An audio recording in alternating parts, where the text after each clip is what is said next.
Hi everybody, and welcome to the Dave DiIanni Show. I'm DJ Foster, joined by Grand Valley State head soccer coach Dave DiIanni. Coach, thanks for joining me today. Thanks, DJ. Good opening week for you. 2 matches, 2 wins. You took on number 3 Armstrong Atlantic in just a marquee matchup as you're ranked number 2 in the country. They're ranked number 3. You guys were both in the Final Four last year. And you prevail on Friday night in your season opener, your home opener, in a 3-1 victory. Kayla Addison scored just a few minutes into the game and to the season. Armstrong Atlantic knots it up at 1-1 about 20 minutes later, but you end up scoring 2 goals in 8 minutes late in the first half. Ashley Botts and Maria Brown score those goals. You go up 3-1 at halftime. You end up winning 3-1. There was no scoring in the second half. I'm sure there's some things that you weren't overly happy with. Obviously, first game, a lot to go, but you still come out with a 3-1 victory over the number 3 team in the country. Talk about the victory over Armstrong Atlantic. Yeah, I mean, I think it was a great weekend.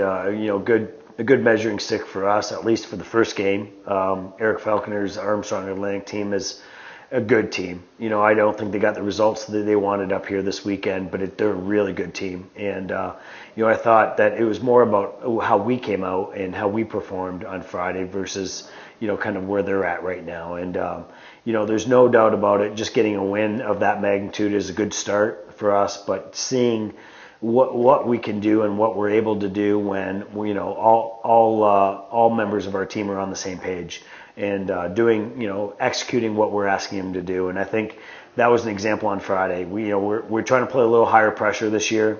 I feel like we have the depth, not only up front but in the midfield.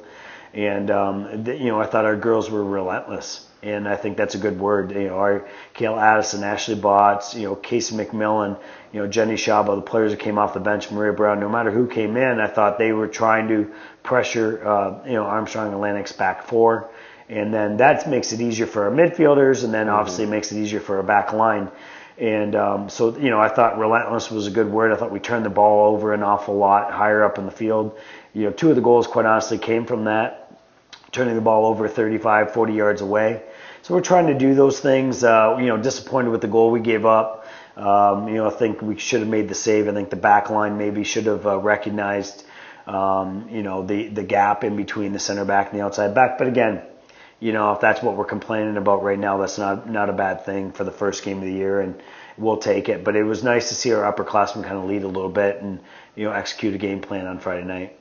On Sunday, you come back, you face a regional opponent in Indianapolis. You scored a couple goals late in the first half, and 2 more in the second half. Those were surrounded by an Indianapolis goal. So you win 4-1. But the names are a little bit different than what we saw on Friday. Jenny Shaba, Maria Brown again, Casey McMillan, and Cassandra Wiltshire all with goals. So a little bit different cast in the goals being scored, but still you get a 4-1 victory there. How'd you feel about the Indy win?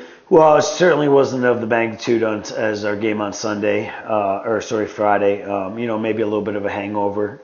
And again, no slight to Indianapolis. I thought that, Cirillo had a great game plan, 4-5-1, sit in and kind of counter out of that. And, I don't think when those things happen, there's less space to play in. It's a lot more difficult to break teams down, and you got to play with a little bit more energy. You got runs got to be a little bit more committed, and I don't think that occurred. And but again, we were able to get some goals out of some players, like you said, the second of our second group. That's important, and I don't know if it was a hangover from Friday or not in terms of the expectation of how big that game was, but. We got a good regional win, which is important, and got some players on the board that normally don't score. Shows our depth, I think, and adds that if certain groups aren't playing well, other players will pick us up, and they did. They did on Sunday. So I think there were a lot of good things that came from it. I think the goal was something we should have prevented again for the second game in a row, and I think that's probably disheartening. But we have a whole week of practice to get ready before Mankato, and but again. I think a lot of players played. I think and almost all our players played. Got a lot of depth there, and got a good, really important regional win. On Friday, it kind of seemed like your returners kind of led the way. Kayla Addison, Ashley Botts, Maria Brown, obviously Chelsea Parise in goal. Talk about how they kind of led you this weekend. It's probably what you expect from them. They've been around for a while. They know what they're doing, but it looked like they kind of took control on Friday in a very important match. Well, yeah, and I think you could add Alyssa Meyer and Erin Hilbert to that group in the midfield, who I think our midfield was probably our most consistent throughout the weekend. I mean, it's no secret. We shouldn't go anywhere and be successful if we don't have these seniors lead us. Mm-hmm. They're unbelievably experienced. They know what it takes, or they should know. They should be the most consistent element of our team. And so, like I said, Friday, I think that they were. I mean, they saw the attractiveness of the game. They played hard. They executed a game plan. We're going to need them to do that all the time and stay hungry and, take advantage of the days that we have left versus counting the days that, that are left in their career. So Sure. I want them to be hungry and I want them to go on, and finish with a good year. And I think we're going to need them to do that and play that kind of role. So I was really proud of them. And again, they're going to have to continue to do that every single day for us. You had some new names, as we talked about on Sunday.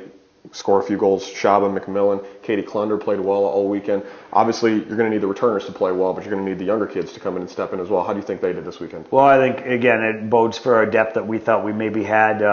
Casey McMillan's East Kentwood product, great goal scorer in the box, and I think has fought her way into, starting role as of now and playing with Ashley Botts and Kayla Addison. Katie Klunder comes off the bench, but is immediate energy and a spark from Granville, and has done a great job for us. Holds the ball, rarely turns it over, plays with a passion and energy that you like to see, and it's infectious. Jenny Shaba came in fit this year and is really showing that she is the player we thought she was when we recruited her. So we're going to need her to continually work on her game and be there for us so that we can have more depth. And I think there are others, but I think for right now, it's showing that we have some depth and we have some competitiveness amongst our program, and that's going to help every day in practice.